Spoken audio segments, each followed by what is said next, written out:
6월 18일 코로나 바이러스 감염증 19 국내 발생 현황을 말씀드리겠습니다. 지역사회 발생이 51명입니다.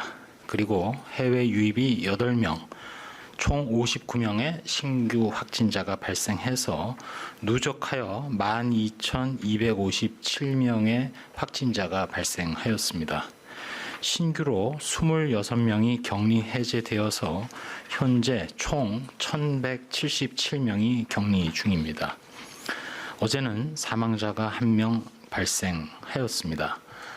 심심한 애도의 말씀과 유가족분들에게 위로의 말씀을 드립니다. 지역 발생과 관련해서 국내 주요 지역별로 현황을 말씀드리겠습니다. 서울 관악구에 소재한 리치웨이와 관련돼서 격리 중이던 접촉자 4명이 추가로 확진되어서 현재까지 총 180명이 확진되었습니다. 수도권 개척교회와 관련해서도 접촉자 2명이 추가로 확진되어서 현재까지 총 119명이 확진되었습니다.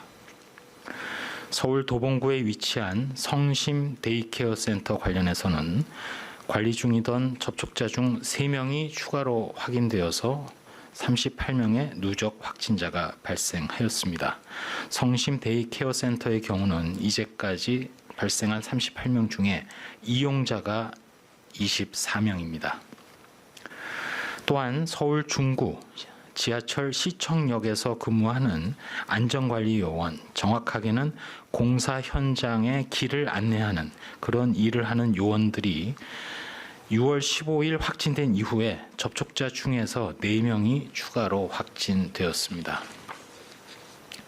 서울 은평구에서는 가족 관련 접촉자 관리 중이던 5명이 추가로 확진되어서 12명의 추가 확진자가 발생했고, 한국대학생선교회와 관련해서 역시 접촉자 관리 중이던 1명이 추가로 확진되어 14명의 누적 확진자가 발생하였습니다.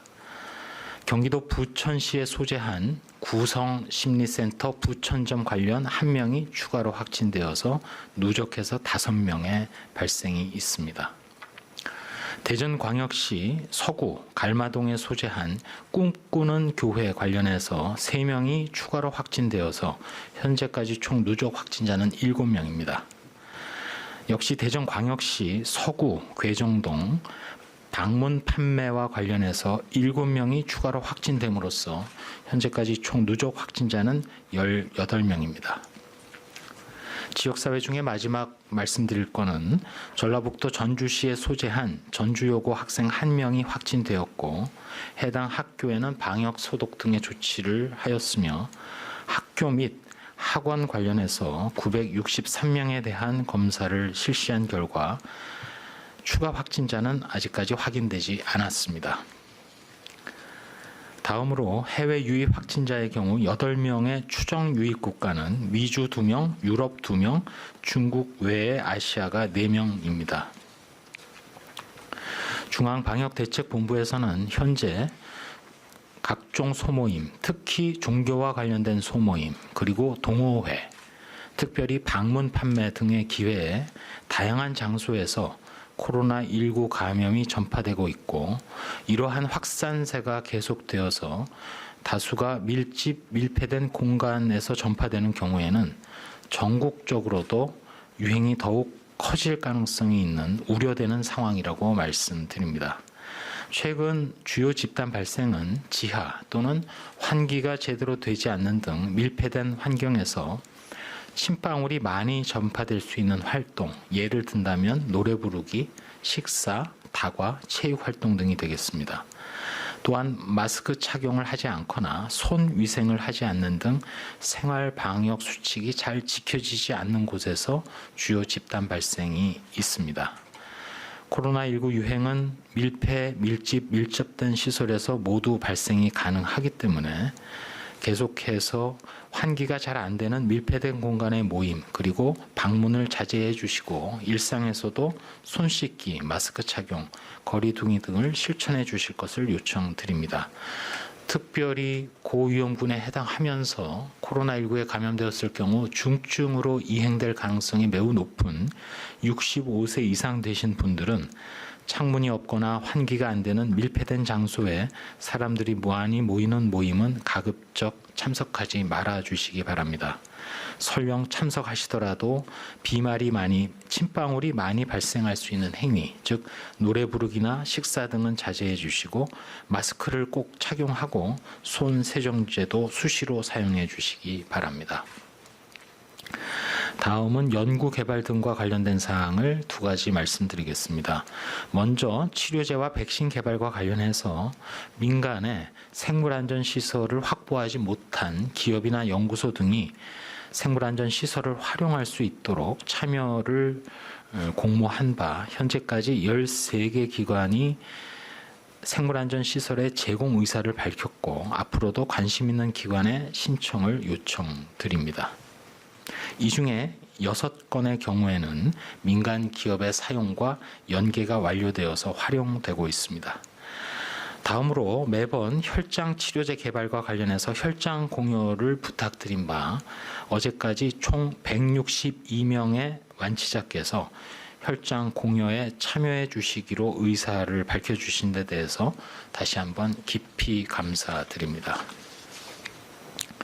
마지막으로 몇 가지 말씀 올리도록 하겠습니다. 앞서 말씀드린 대로 코로나19의 확산세가 현재 수도권에서도 잦아들지 못하고 있고 동시에 오늘 말씀드린 대로 대전 그리고 전라북도 전주까지 산발적인 집단 감염이 이어지고 있습니다.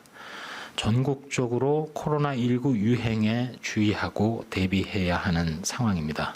특별히 방역당국에서 저희들이 우려하고 있는 부분은 무등록 방문 판매업소에서 시작된 감염 전파가 종교시설, 학원, 그리고 버스 등 우리 일상 곳곳으로 파고들고 있고 요양시설, 종교시설, 방문 판매업소 등 고령층의 감염은 물론 어학원이나 헬스장 등을 통한 청년층까지 세대 구분 없이 개별적인 군집 감염이 발생하고 있는 점입니다. 따라서 특별히 전체 국민 여러분들께 특별히 위험그룹이라고 할 수 있는 장년층이나 노년층을 포함해서 강의를 하거나 설명회를 하는 경우 비대면으로 해주시고 또 노인분들과 밀접해서 접촉할 수 있는 직군들, 예를 들어서 요양보호나 간병에 종사하시는 분들의 스스로의 예방관리 노력을 부탁을 드립니다. 또 나이가 드신 분들의 심지어 친목 모임이라든지 종교와 관련된 모임 등도 계속 자제해 주시기 바랍니다. 저희 방역당국은 현재 매 사례마다 적극적인 역학조사와 더불어 치료제 연구 개발을 통해서도 중증 이상 환자분들의 생명을 지키는 데 노력을 경주하고 있습니다. 전 세계적으로 각종 치료제, 백신 등의 시험 연구 성과가 발표되고 있습니다. 국내에서도 자체 시험 연구를 진행하는 것은 물론 해외 사례에 대해서도 전문가들과 수시로 협의를 하면서 적극적으로 도입하고 실행하는 데 최선을 다하겠습니다. 다만 치료제의 경우에는 현재까지 중증 환자 이상으로 대상이 한정되어 있고 더군다나 부작용이라든지 내성의 등장이라든지 또 개발까지 많은 시간이 소요되는 그러한 과제입니다. 또 백신 개발도 반드시 필요하고 저희가 수단 방법을 다해서 확보를 하겠습니다만 실제 확보된다 하더라도 그때부터 전체 국민들 중에 우선순위를 정해서 실제 접종을 하면서 모니터링을 병행하는 새롭고도 막중한 과제가 또 앞에 놓여 있는 셈입니다.